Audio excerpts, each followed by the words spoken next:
Yeah, Laura, on the day of any big event in downtown Augusta, I'm sorry, I'm going to have to step out of the camera right quick. The sprinklers just came on in the middle of this. All right, we have moved to a safer location this time, away from the sprinklers. From the dugout here at the old Green Jacket Stadium out into our rural counties, this will be the largest film production shot entirely in the CSRA. Well, it's not a pretty sight to see. The trash on this street is piling up, and the comments about it are piling up too. But oddly enough, doctors say it's the cases outside of the hospital they're most worried about. Well, this is what it looks like outside of University Hospital. Ambulances are lined up, waiting to take patients into the emergency room. Police and investigators say they have recovered a body they believe is Tina Prince right here off Pleasant Grove Road. No nation rose so white and fair, none fell so pure of crime. The inscription on this monument has many people calling for it to be removed, other people calling for its history to be preserved. Well, after the first verdict was read in the courtroom, you could hear people gasping from the gallery. One person even saying, "Long time coming." I wasn't really surprised because there are people that actually want to see the right thing happen. I was ecstatic, not just for myself, but for the community. It was February 2020 when 25-year-old Ahmaud Arbery went jogging through a Brunswick neighborhood. Today, a jury found 3 men guilty of murdering him. We know that justice is not always in our sight, but with this case, it's important because from our perspective, how could that happen? We cannot be free to just walk down a street and be curious. Both Dr. Nash, Teachy, and Reverend Ivy traveled to the Glenn County Courthouse just last week after defense attorneys tried to remove black pastors supporting Ahmaud's family from the courtroom. We decided as pastors that we were going to come out of our pulpit and say, "We're here, you got to deal with us." They remember the tense moments outside the courthouse and the tense moments today just before they heard the verdicts. We are surprised when we're caught off guard, but I was not caught off guard. I've been praying for this. My first thought was, let's keep this moving.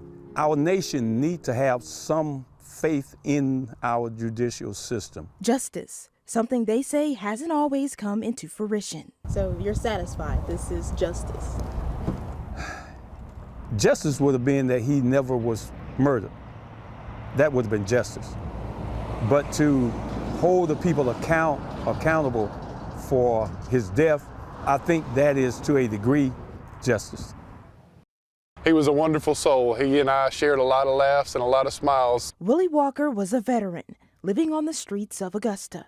Without a warm place to lay, he died outside of Gap Ministries downtown. Since then, things have only gotten worse. It's a multitude of homeless people in Augusta. Wayne Jordan is a case manager at Mercy Ministries. We try to make sure that they have the basics.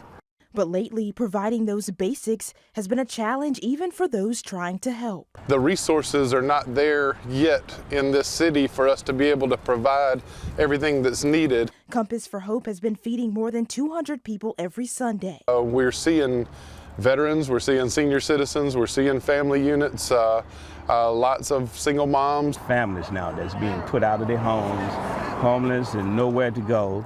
Mercy feeds about 10,000 meals a week, houses about 60 people in their day shelter, and provides transportation needs daily. But they're low on funds and volunteers. Keep going. We just keep going. We pray and hope that God will help us to try to fulfill those needs. Willie Walker's death sparked the creation of the city's homelessness task force, which is set to present a master plan to address homelessness early next year. But Jordan says it's overdue. We've been fighting that fight for over 15 years now. And now only harder to fix. Well, these balloons aren't just for show. Amazon is in their peak season, and this building houses millions of packages before they land on your doorstep. Pick, pack, and stow. There's a lot of great deals on Amazon, so it gets very, very busy. For Amazon employees like Edgar, this week and the coming weeks are full steam ahead. Well, it's really busy, and I think part of it is because I order a lot from Amazon, so I get paid from Amazon, I give it back. It's not just Edgar ordering. The fulfillment center is currently shipping hundreds of thousands of packages a day. For us here in Appling, It's a very busy season as we are beginning to operate a building for the first time. The center is not fully open just yet. They're opening in phases. So by the final phase around February, we'll do closer to 500,000 packages every single day. Before boxed, your orders travel in yellow bins to different stations in the facility.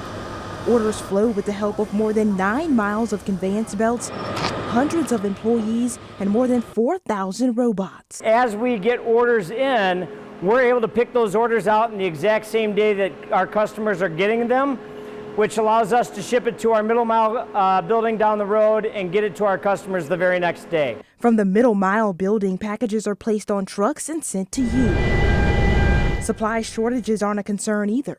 We start every year on January 1st to get us ready for the following peak season, right? We invest tons of time and tons of energy in making sure that we don't get impacted by any sort of supply shortages.